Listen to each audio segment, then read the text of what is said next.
other faculty would also have the same level of enthusiasm for doing this many tales.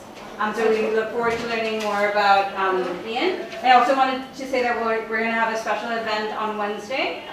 So from 12:30 to 2 p.m. in this tale space, we're going to have a presentation about this recent report that came out about violence against women in the Chittagong Hill Tracts, against women and girls. So I hope you'll be able to join us.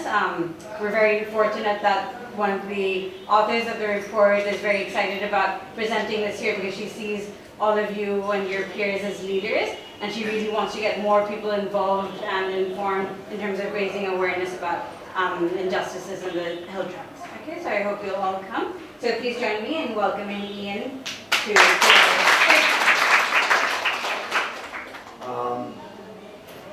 my father was one of the best fathers in the world. He was like an Atticus Finch. But there was one time that he rubbed me the wrong way. He came to visit me in Alaska, and he asked me, "Ian, what do you want to be?" And I said, "I want to be a writer."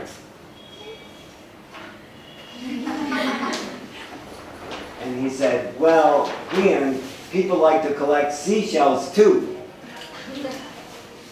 So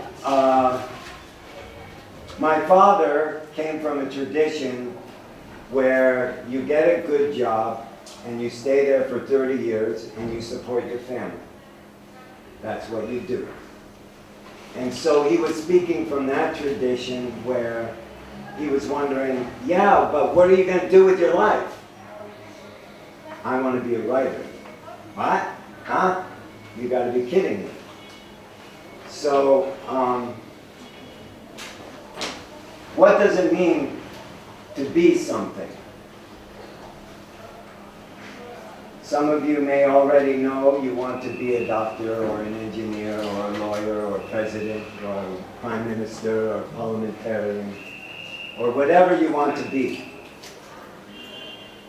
You're lucky if you know what you want to be. And more pressure is being put on American children. It used to be 21, and when you finished your bachelor's degree, then you should decide what you want to be. Then later on, it was in high school. By the time you're 10th grade, you need to know what you want to be. And now 16-year-olds are supposed to know what they want to be. What does it mean to be something? What? That you have a goal in your life. A goal, right. Yes. I didn't have any goals. I just wanted experience in my life. Zero amount of goals. For many years, for several decades, people from India, China, and Korea have been going to America to get education, to get their undergraduate degree. You go visit a lot of campuses in America and you'll see people from India, China, and Korea. Why? They want a good education, but what is starting to happen is in Asia, they want you to know, what are you going to be? What are you going to do? What are you going to do? Huh? What job are you going to get? What's your job? What are you going to be? When are you going to be an engineer? When are you going to start earning money? Huh? So, what is happening is eventually these Asian countries are starting to learn the value of a liberal arts education.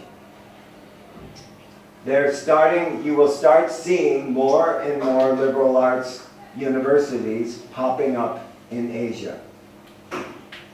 Why? Because the idea of creating the Renaissance woman or man is creating a worker who can handle a wide variety of circumstances and a wide variety of people. Okay? So when you're in a liberal arts education like here, you're learning a wide variety of skills. And by the time you're finished with AUW, graduate schools will scoop you up primarily because of your liberal arts education and your multicultural education here at AUW. Because to be a Renaissance person, it used to be a good thing. It used to be meaningful to be a Renaissance person.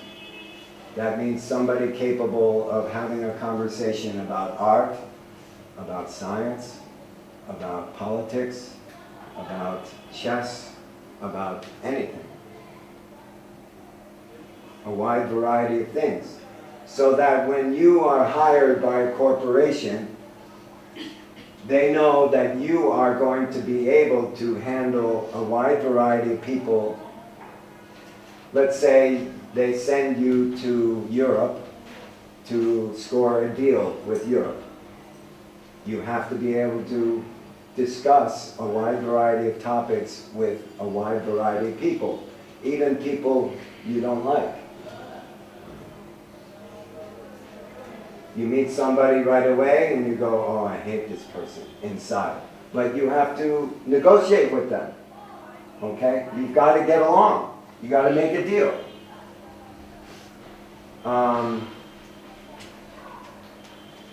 Over the years, I never moved vertically. I always moved laterally, sideways.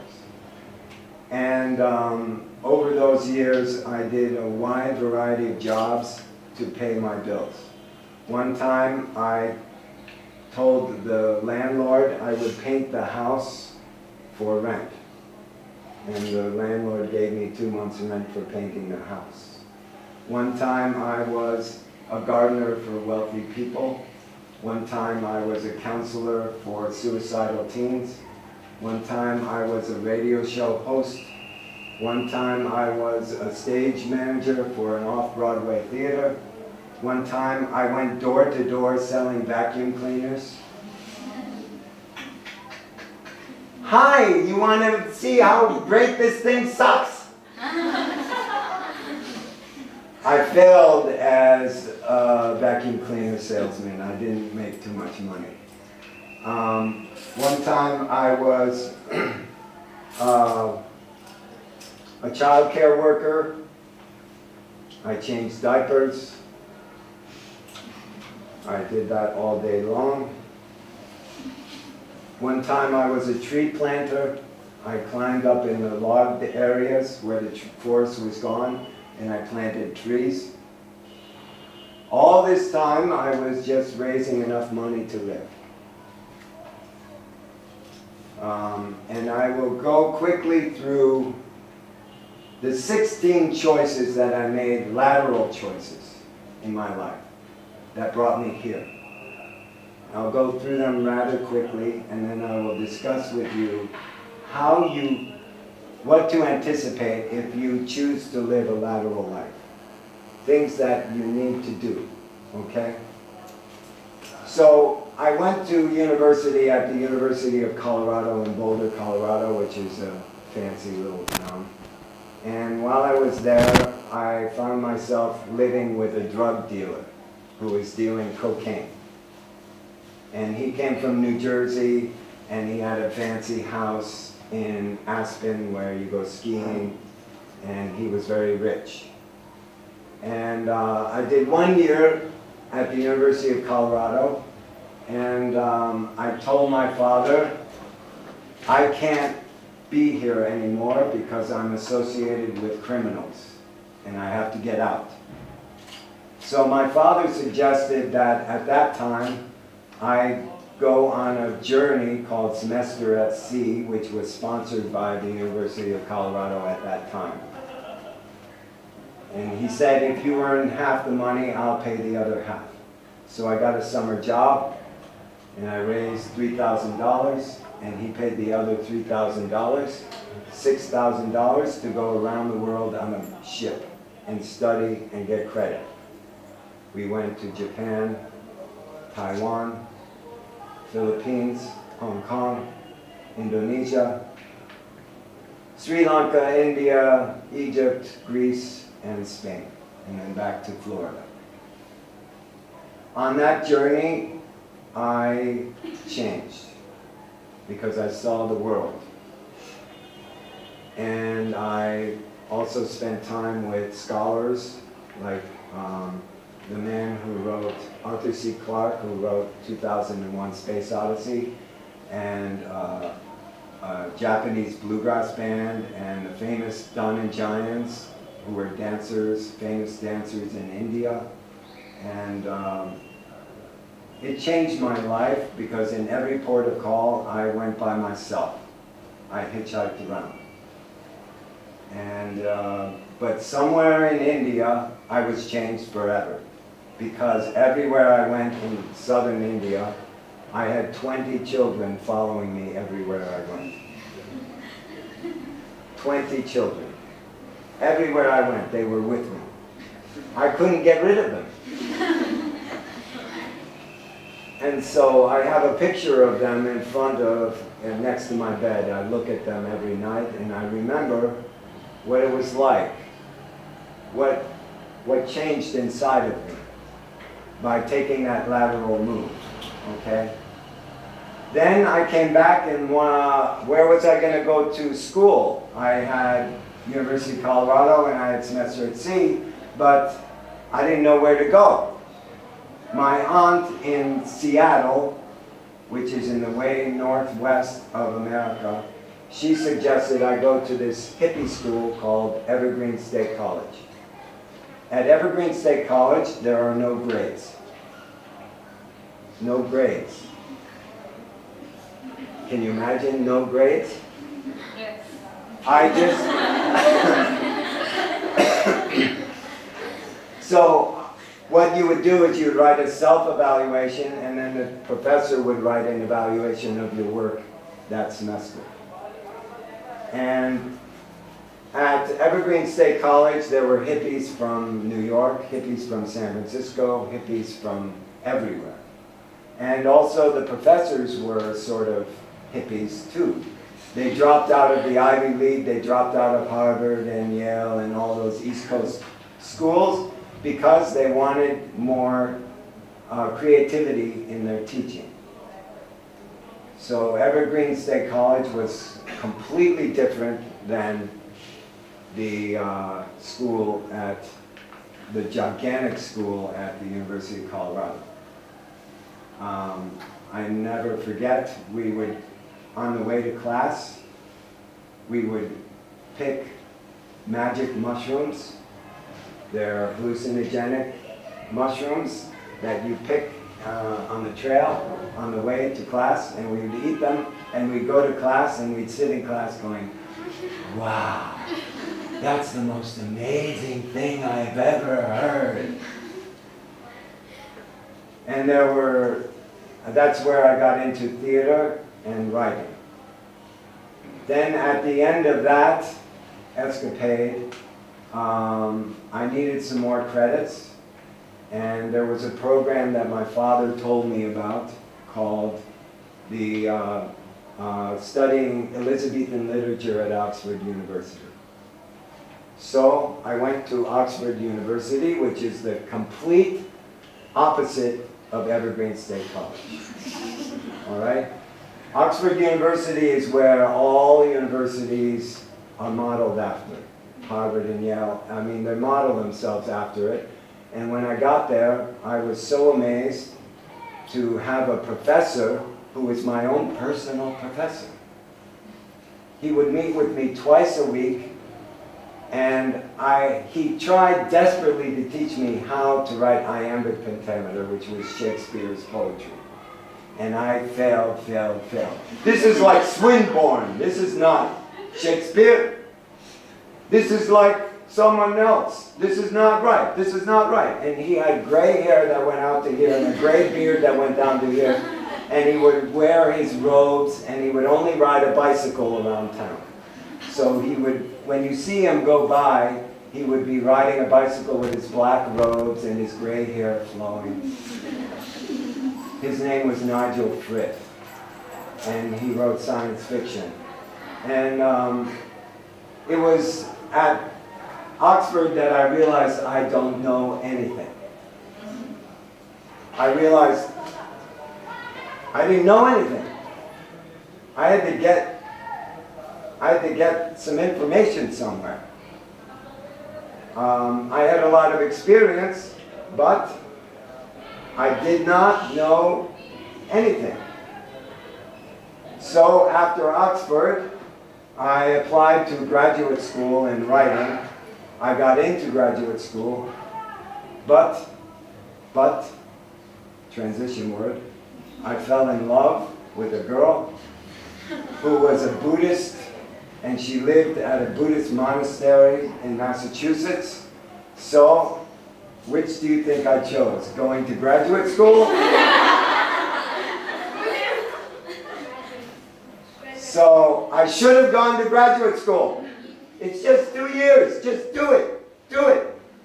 2 years. Done. So I followed the girl, my love of my life, to the Buddhist monastery in Massachusetts, and we would sit. I practiced Buddhism for 3 years. I didn't drink any alcohol, I didn't smoke anything, I didn't do any drugs. I just meditated. And meditation can be quite exciting, you know. You do these 10-day courses where you're sitting for 10 hours a day from 5 in the morning until 10 at night, and with the little breaks in between. And then you do it for 10 days. And so what would happen is you're sitting and meditating, and the person next to you farts. And all of a sudden, you hate this person, like you want to kill them. They're horrible. Or they smack their lips, or they cough, or they do anything. They make a little tiny sound, and then you want to kill the person next to you. You realize in deep meditation, especially on a Buddhist camp like that eventually you realize your own violent tendencies, your own misgivings, your own weaknesses. And so it was good that I did that in some ways, but I broke up with the girl. She left me for a rich man from Lithuania. Oh my God. And she immediately had children, and that was that. So after meditation camp, then what?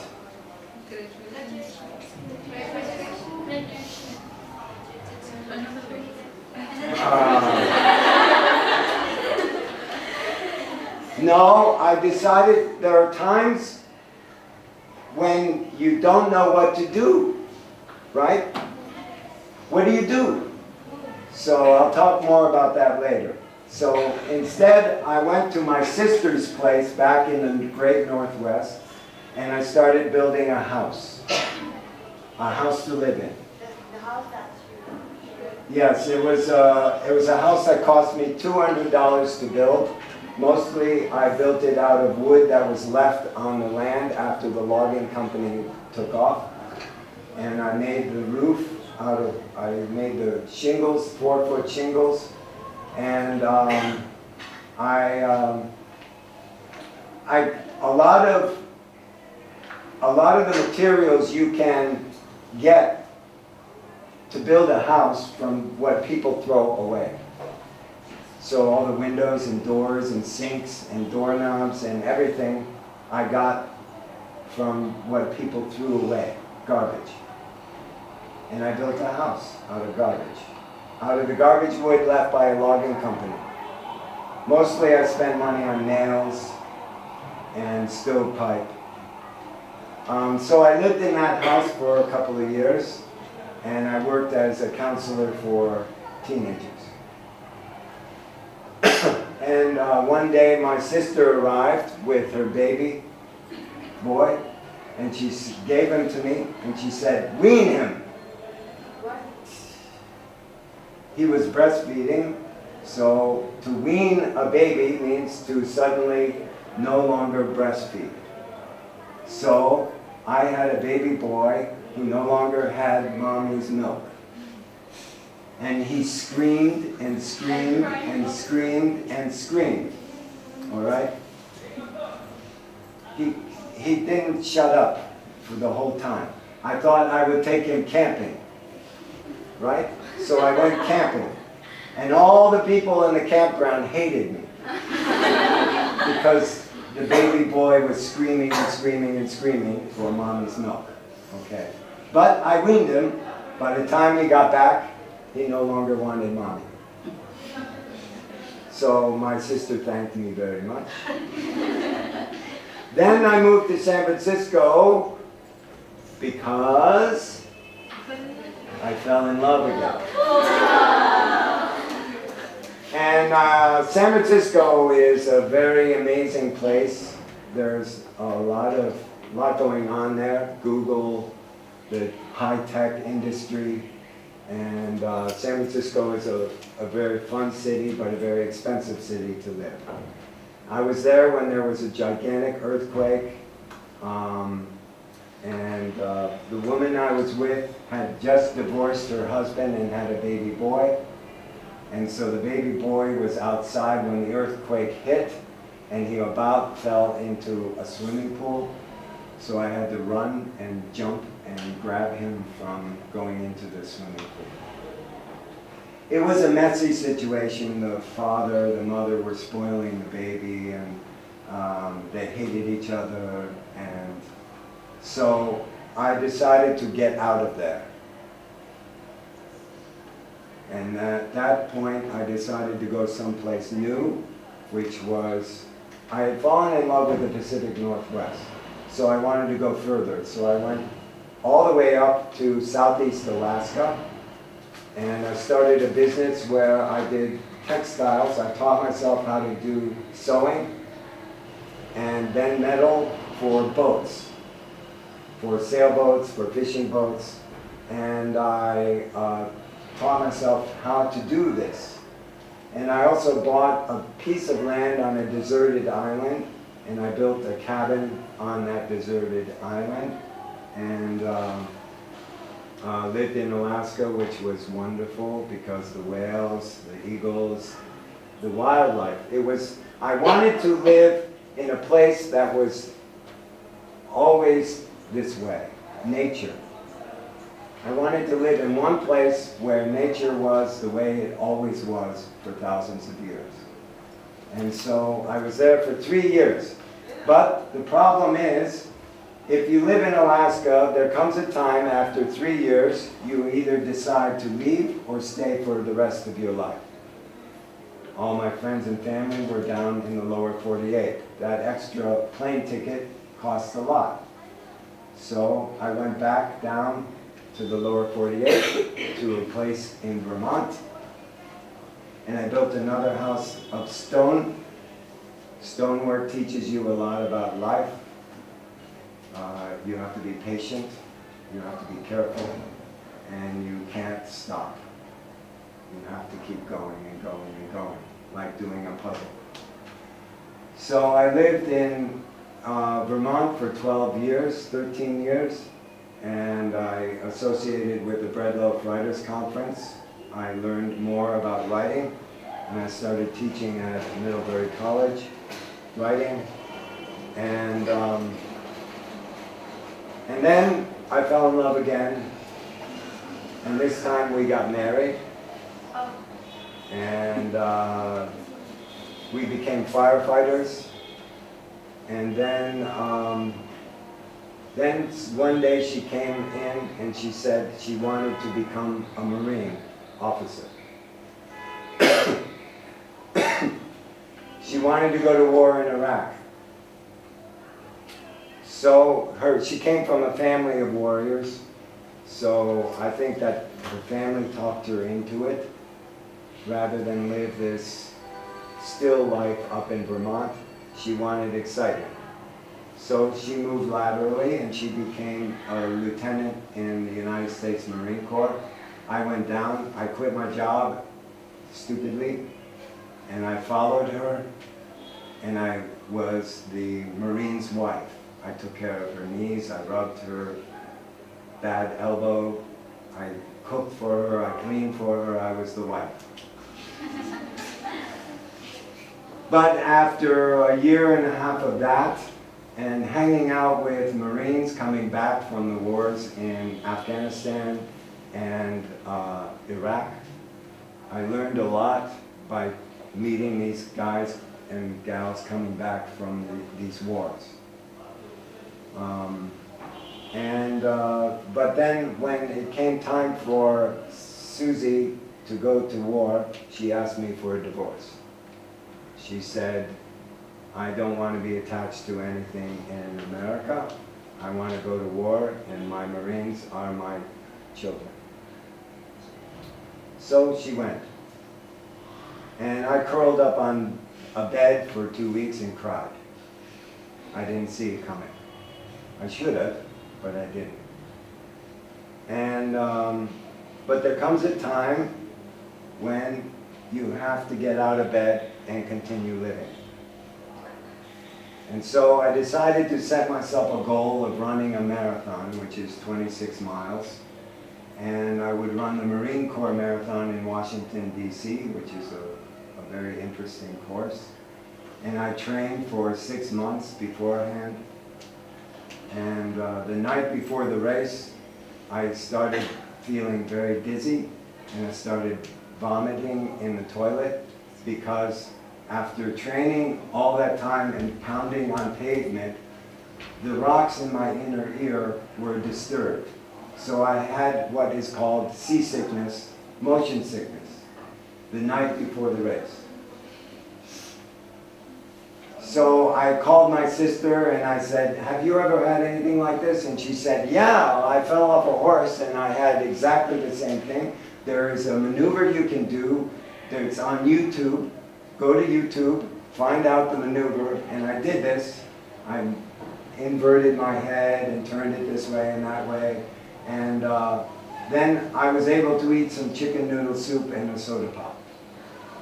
So then I went for the race. I did it in 4.5 hours. And as the soldier the female soldier put the medal around my neck at the finish line, I decided I would go to Afghanistan. How? I didn't know.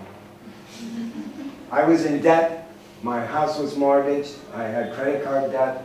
I owed my brother money. I owed my father money. I owed everybody money. But I would go to Afghanistan and I would volunteer. I didn't want to get paid. And I found a place, an orphanage, where I went, and I lived there for 4 years. And then after that, the Taliban wanted me killed for teaching girls like you, and so I had to leave. I came back to America another time where I didn't know what to do. So when you have these times that you don't know what to do, set some little goal for yourself, like doing a marathon. Or at that time, I decided to get in my 10-year-old car, Saab hatchback, and drive around America and give talks about the orphanage and try to raise money for the orphanage. So when you don't know what to do, set a little goal for yourself. You rely on your friends and family, first of all. You go to them and you get safe. Then what you do is you set a little goal for yourself, okay? Run a marathon or travel around and raise money, okay? So you never know what doors will open when you do one of these little things. At the end of the marathon, I decided I would go to Afghanistan, and that opened many doors for me. And as I was going around the country, giving talks about the orphanage, one woman raised her hand and said, "What are you going to do next?" I said, I don't know. And she said, have you ever heard of American, about Asian University for Women? AUW? No, never heard of it. She said, go to their website and look up, and they probably want somebody like you. So I did that, all right? You never know what's going to happen. Settle